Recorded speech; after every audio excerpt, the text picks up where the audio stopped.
नमस्कार दोस्तों, stories voice में आपका स्वागत है। आज की कहानी है मन की व्यथा किससे कहूँ। तू मेरी सहेली है न। बसंती और देव की पहले पड़ोसिन थी, फिर दोनों सहेलियां बन गई। दोनों के पति जमींदार थे। खेती की आमदनी से ही उन्होंने अपने बच्चों को खूब पढ़ाया।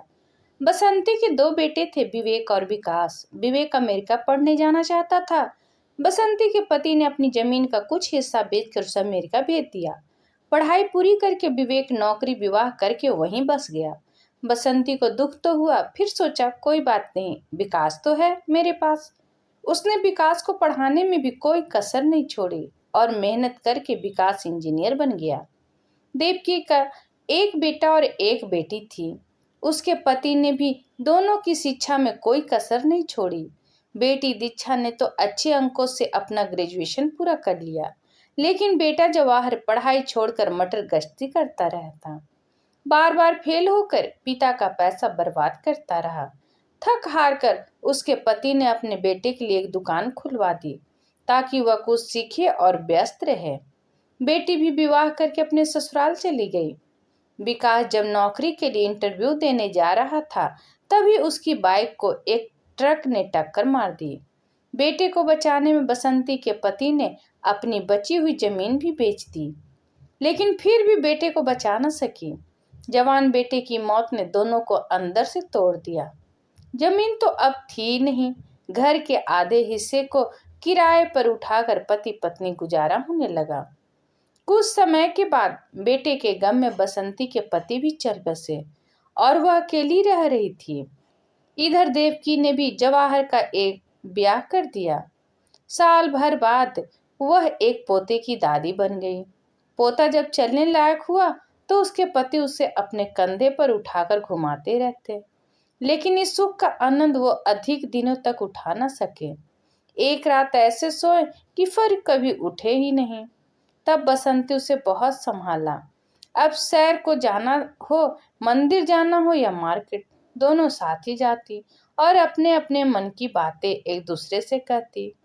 बसंती उसे बताती कि बेटा अमेरिका से फोन करता रहता है, तो देवकी भी उसे बताती कि इनके जाने के बाद तो मेरी बहू मेरा विशेष ख्याल रखने लगी है। एक दिन देवकी का मन उदास था तो बसंती ने पूछ लिया, क्या बात है? घर में कुछ क्या बताऊं? कल जरा सी बात पर बहू ने इतना सुनाया कि क्या बताऊं, और देविका मन हल्का करने लगी। बसंती चुपचाप सुनती रही। 2 दिनों के बाद देविका प्रसन्न होकर बसंती को बताने लगी कि आज तो मैं दिन भर पोते के साथ ही खेलती रही, मन तृप्त हो गया। इस तरह से देविका बसंती से कभी बहू की शिकायत करती तो कभी प्रशंसा, और बसंती चुपचाप सुनती। उसके पास ना तो बेटा था ना तो पोता। वह अपनी सहेली की बातें सुनकर ही प्रसन्न हो जाती थी। एक दिन देविका बहुत गुस्से में थी। बसंती से पूछा तो फूट पड़ी, तू तो देखती है ना, दिन भर उसके साथ लगी रहती हूँ, फिर भी आज खाना खाने समय इतना सुनाया कि खाने का स्वाद भी कड़वा हो गया। एक ठंडी सांस लेकर बोली, बहन तेरे अच्छा है, इन सब का टंटा ही नहीं है, कोई रोकने टोकने वाला नहीं है। कितनी शांति है तेरे जीवन में, हमें तो रोज ही। बसंत कहकर चुप हो गई और दोनों अपने अपने घर चली गई। घर में घुसते ही देविका की नजर अपने हाथ में ली हुई थैली पर पड़ी। अरे, बातों बातों में बसंती का फूल का पैकेट तो लेना ही भूल गई। बिना फूल के वो पूजा कैसे करेगी? जाकर देकर आती हूँ। और वह बसंती के घर चली गई। दरवाजा खुला था। उसे किसी की सिसकियां सुनाई दी तो वह ठिठक गई। देखा कि बसंती अपने पति के तस्वीर के आगे रोते हुए कह रही थी, अपने साथ हमें भी ले जाते तो अच्छा रहता।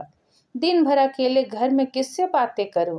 विकास के जाने के बाद आपका सहारा था, लेकिन आप भी निर्मोही निकले। विवेक के फोन का तो बस इंतजार ही करती रहती हूँ। घर में किसी की आवाज सुनने के लिए तरस जाती हूँ। किससे अपने मन की बात कहूँ? कौन मेरी पीड़ा समझेगा? देविका की बहू उसके पास है, तभी तो तकरार होती है, तो प्यार भी है, तो दोनों में मैं किससे शिकायत करूं? इन दीवारों से। और वह फूट फूट कर रोने लगी। देविका स्तंभ थी। इतने सालों तक साथ रहकर भी उसने अपनी सहेली की मन की व्यथा को समझ नहीं सकी और आज तो उसने तीखे बाण छोड़कर उसके कलेजे को छलनी ही कर दिया था। धिक्कार है मुझे, उसका हृदय चित्कार उठा। बसंती को चुप कराते हुए शिकायत करने लगी, तूने मुझे अपना नहीं समझा, अकेले घुटती रही। कहते हुए वो भी रोने लगी।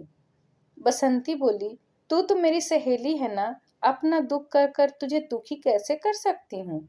और फिर तू जब खुश होकर अपने बच्चों की बातें बताती है तो मैं तेरी खुशी में ही खुश हो जाती थी। दोनों सहेलियां एक दूसरे के गले लगकर जी भर के रोई। इस उम्र में उनके साथ अकेलापन था, लेकिन एक दूसरे का साथ भी था जो बहुत कम लोगों को ही नसीब होता है।